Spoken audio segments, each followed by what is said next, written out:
I never thought a single day could erase 10 years of loyalty. But there I was, sitting in my cubicle, staring at an HR email titled Termination Notice, Immediate Effect, and trying not to throw up.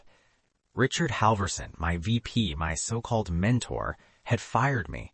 Why? Because his daughter, Emily, who literally couldn't run a coffee machine without guidance, was suddenly in charge of my entire portfolio. And the excuse he gave? Something about a conflict of interest. It was laughable if it wasn't terrifying. But Richard didn't know one thing. I had spent the last decade quietly documenting every procedure, every email, every mistake in excruciating detail. And now all that careful work was about to save me and destroy him. I'd been at Halverson Tech Consulting for 10 years, senior project manager. 10 years of client calls at 7 a.m., Excel sheets that would make a CPA cry, and endless fire drills where I silently solved crises no one even noticed. My work wasn't flashy, but it worked. Clients loved me, colleagues respected me, and for the most part I kept my head down until Richard decided to play favorites. It started small. Incident A. Richard called me into his office one Thursday morning. His office was a mess of floor-to-ceiling whiteboards, each crammed with overlapping project timelines, client names, and sticky notes. There was a faint smell of old coffee and dry erase markers.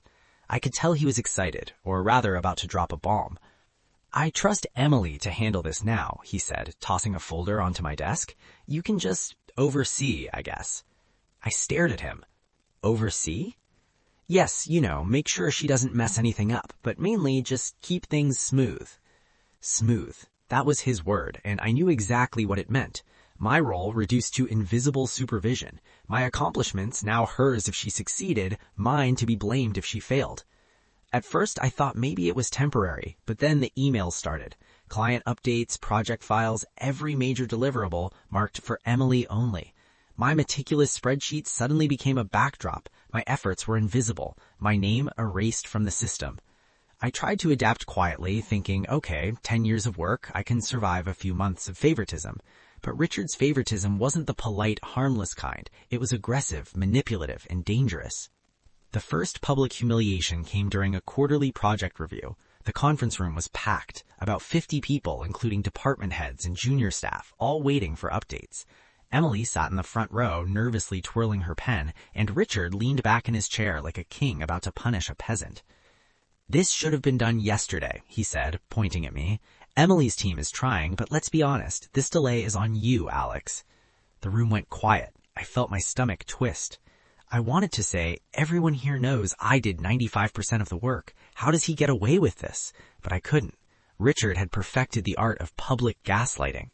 The presentation slides behind him flashed with Emily's name at the top. The proposal, the project timeline, even the client notes, all credited to her. My work invisible, my hours erased. Later, in the break room, a colleague whispered, "That was brutal. I mean, she didn't even know half of what she presented." I smiled politely, nodding, but inside something shifted. This wasn't just about recognition anymore. This was about justice. I thought things couldn't get worse. I was wrong. 2 weeks later, I received a meeting invite marked Confidential, HR. My stomach sank. Emily had submitted the wrong project files for a major client, files that could have cost the company millions in fines if unnoticed, and Richard, rather than taking responsibility or correcting the error, spun the narrative. By the time I walked into HR, they handed me a letter. "Due to a conflict of interest, your employment is terminated effective immediately." I blinked. Conflict of interest? Richard leaned against the doorway, smug. "Apparently, you gave our client an unfair advantage. HR reviewed the situation thoroughly. It's standard procedure." I wanted to laugh, or cry, or scream, but instead I asked calmly, "May I see the documentation?" HR shuffled papers. There was nothing. No review, no verification, just his signature and her supposed report. And in that instant, I realized he had crossed every line. Policy, ethics, truth. He had fired me to cover his daughter's incompetence, and that was my breaking point. Sitting alone in my apartment that night, I opened my laptop. 10 years of emails, project timelines, security logs, HR memos, every mistake Emily made, every policy Richard had violated. It was all there, perfectly documented. I thought about what I could lose if I didn't act, my career, my income, my sanity. But I also thought about what he stood to gain if I stayed silent. Unchecked nepotism, more incompetence, and the risk of this company crumbling from internal corruption. I realized that rage alone wouldn't win. I needed precision, patience, documentation. I had spent a decade building a fortress of evidence. It was time to use it. If he thought firing me would bury the truth, he had no idea what was coming. The first thing I did was stop thinking like a fired employee and start thinking like the senior project manager I'd been for 10 years. I didn't rage text coworkers. I didn't post anything online. I didn't even respond to HR right away. Instead, I pulled out the employee handbook. Not the PDF most people skim once during onboarding, the bookmarked, annotated version I'd kept on my hard drive for years, the one I referenced whenever a client contract conflicted with internal policy. Page 57, Section 4.2. Any termination for cause must be preceded by a documented performance review reviewed and countersigned by HR, and, if involving a senior employee or allegations of misconduct, approved by the board's compliance committee. None of that had happened. No performance review, no HR verification, and definitely no board approval. I opened Excel. Sheet 1, Timeline. Every key date from Emily's promotion to the day I was fired. I added exact timestamps, meeting invites, email sends, file uploads. Sheet 2, Email metadata. I didn't just save emails, I pulled headers, message IDs, server timestamps. That's how I could prove that Emily had submitted the wrong project files after I had warned her not to. Sheet 3, Access logs. Our office badge system logged every entry and exit. Richard had accused me of negligence and absence during critical project windows. The log showed I was in the building earlier and longer than anyone else on the team. Sheet 4, Policy violations. Every clause Richard had broken. Not summarized, quoted verbatim with page numbers. By 2 a.m., my laptop battery was at 7%, my coffee was cold, and my anger had turned into something sharper. Clarity. Richard thought this was a power move. He thought firing me would end the story. What he didn't realize was that his firing letter had triggered a mandatory internal appeals process, and I was about to use it exactly as written. The next morning at exactly 9:01 a.m., I sent one email. Not emotional, not accusatory. Subject line, Formal Appeal, Termination Dated Date, Section 4.2 Compliance Review. Body, Dear HR Compliance Team, I am formally appealing my termination under Section 4.2 of the Employee Handbook. Please confirm receipt and advise on the timeline for Board Compliance Committee review as required for senior staff terminations involving allegations of misconduct. Regards, Alex. That was it. No attachments. I wanted them to underestimate me. By noon, HR replied, We are reviewing your request. By 4 p.m., I got another email.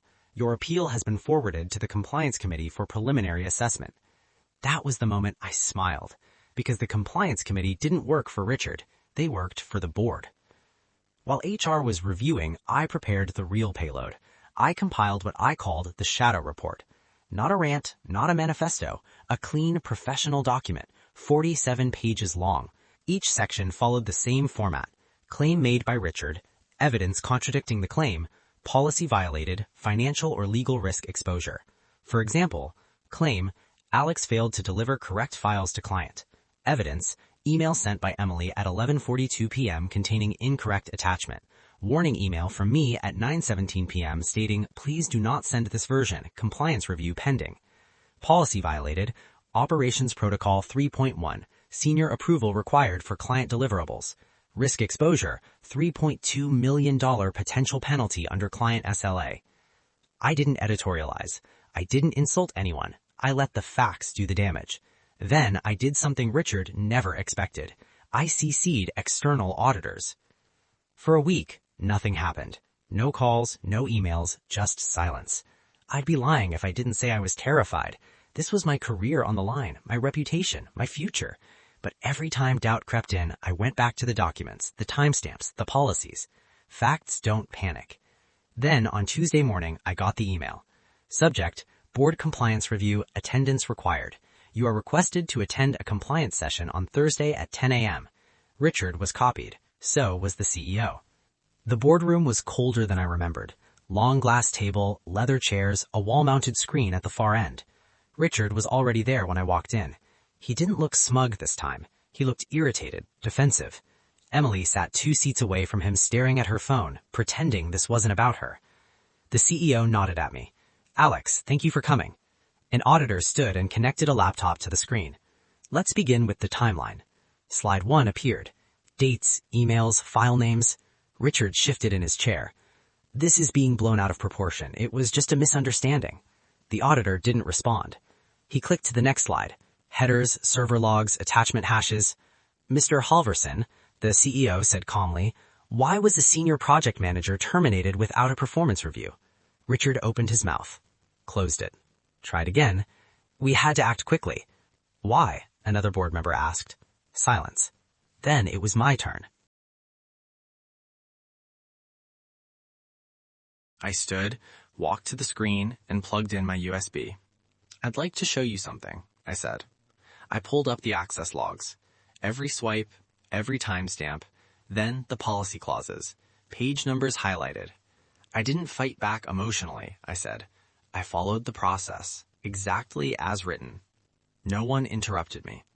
Richard's face was pale now. I could see it in the reflections on the polished conference table. His hands were clenched so tightly around his notes that the edges were bent.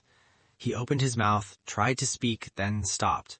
His usual arrogance had vanished. The board members exchanged glances. One of the auditors, a woman with sharp gray hair and a no-nonsense tone, said, Mr. Halverson, the evidence presented here shows multiple policy violations, improper delegation to unqualified personnel, and falsified claims in HR documentation. How do you respond? He swallowed. I just wanted to protect Emily. She's new to this role, and Protecting her? The CEO interrupted. By terminating a senior employee without review? By attempting to misrepresent facts to HR? You're putting the company at risk, not protecting it. Emily's head shot up. For the first time, she looked confused and terrified. Her fingers fumbled over her phone, which she had been hiding under the table.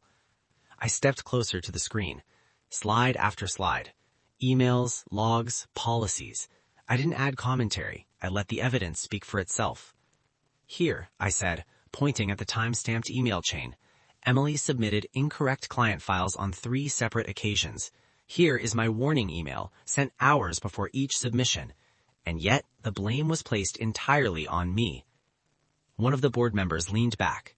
Mr. Halverson, you claimed conflict of interest as justification for termination. There's no record of HR review or board approval prior to this action, correct? Richard's voice was low.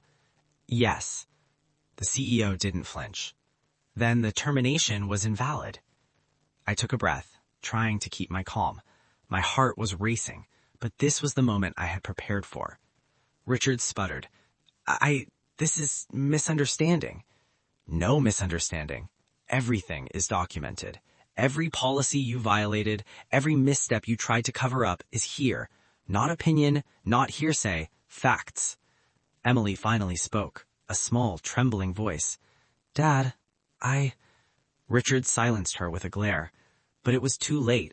The board had already seen the emails showing her mistakes, the logs proving my presence, the full shadow report detailing policy violations. The lead auditor summarized. Based on this evidence, the Compliance Committee recommends immediate corrective action. Mr. Halverson will be relieved of operational oversight responsibilities. Emily will be reassigned to a lower-risk role and required to complete formal training. Alex will be reinstated with full back pay and bonus eligibility restored. Richard's shoulders slumped. The smug entitlement was gone. His empire of intimidation had crumbled under rules, facts, and patience. I walked out of the boardroom 10 minutes later feeling lightheaded. 10 years of loyalty, 10 years of careful documentation, 10 years of quiet competence. It all culminated in this moment. My colleagues waited outside. There were smiles, nods, some hugs. Whispers of, "I told you," floated through the room. I didn't feel vindictive. I felt satisfied. Justice had been served, not through rage, but through preparation and precision. Richard was reassigned. Mandatory ethics training, demotion, his reputation in the company shattered. Emily, while temporarily embarrassed, was given the opportunity to learn and grow without the weight of unearned authority crushing everything around her. I received my reinstatement letter, my bonus, and a public apology. The CEO shook my hand firmly. "We're lucky to have you back, Alex. Thank you for handling this with integrity." Integrity. That word felt so sweet. As I sit at my desk now, back in my office, I realize something. Revenge isn't about yelling, threats, or social media posts. True revenge is meticulous, patient, legal. It's letting someone's own mistakes and overreach undo them. Have you ever had a boss who tried to take everything from you unfairly? How did you respond? Share your story in the comments. I want to hear your experiences. And if you want more stories of calm, calculated justice in the workplace, hit that subscribe button and join me for the next one.